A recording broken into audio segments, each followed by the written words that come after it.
ইব্রাহিম আলাইসাল্লাম বললেন, হ্যাঁ। ইবলিস বলল, আমি সন্তুষ্ট হলাম।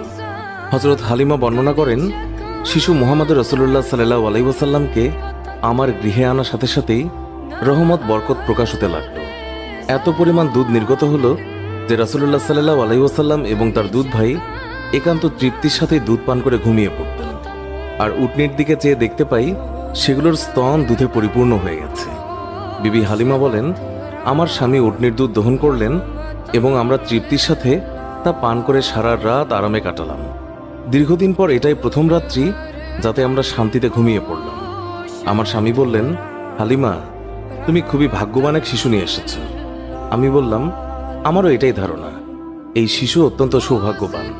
বিবি হালিমা আরও বললেন, মক্কা থেকে ফেরার পথে শিশু মুহাম্মদকে কোলে নিয়ে যে দুর্বল বাহনটিতে চলতে লাগলাম, মুহাম্মদ রাসূলুল্লাহ সাল্লাল্লাহু আলাইহি ওয়াসাল্লামের বরকতে বাহনটি এত দ্রুত চলল যে সবার বাহনকেই হার মানালো।